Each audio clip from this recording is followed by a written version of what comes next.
చేస్తున్నాడు. యేసుప్రభు శిలువలో పలికిన 5వ మాట, లేఖనము నెరవేరినట్లు నేను దప్పుకొనిచున్నాను అని పలికాడు. యోహాను సువార్త 19:28 వచ్చింది.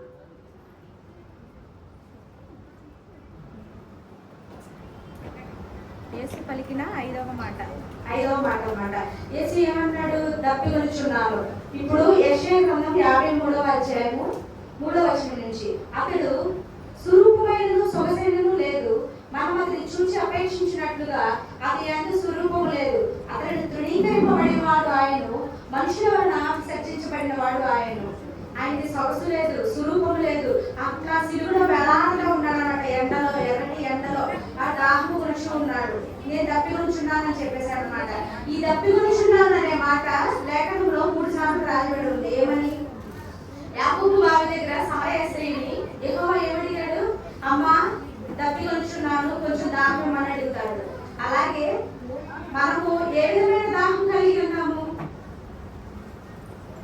ఆత్మీయంగా మనం ఏ విధంగా ఎదుగుతున్నాము ఒకసారి మనం పరీక్షించుకోవాలన్నమాట. మనం దేవుని గురించి ఏ విధమైనటువంటి పోరాటం చేస్తున్నాం? మన యొక్క లోక దాహం కాకుండా దేవుళ్ళో మేము ఎదగాలి, ఆత్మీయంగా మేము ఎదగబడాలి అనేటువంటిది మనం ఇది చేసుకోవాలన్నమాట.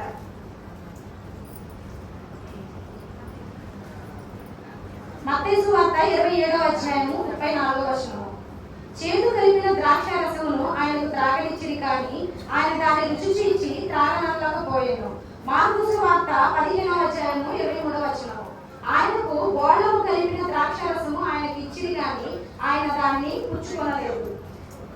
దాహము అన్నప్పుడు మనం చేదుగా ఉంటే ఏది తీసుకోలేమన్నమాట. మన నోటికి తీపిగా ఉండాలి. ఇప్పుడు సోని మనకి ఎట్లాగా దాహం తెచ్చింది, అలాగే మనకి దేవుడు మనకి ఎలా ఇచ్చాము?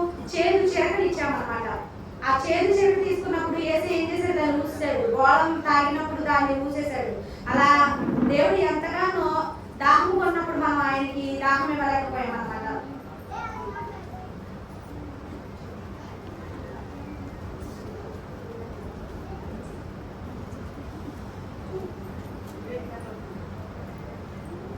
కీర్తనలు 22వ అధ్యాయము 15వ వచనము, నా బలం ఎండిపోయి చెల్ల పెంకు వలె ఆయను, నా నాలుక నా దవడను అంటుకొని ఉన్నది.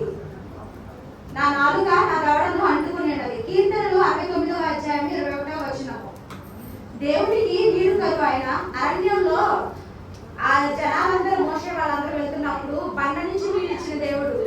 ఆయనకి నీళ్లు కరువ, సముద్రము అన్ని ఆయన చేసినాయి కదా.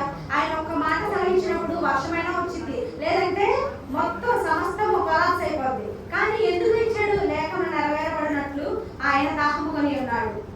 ఈ చిన్ని వాక్యం దీవించును గాక.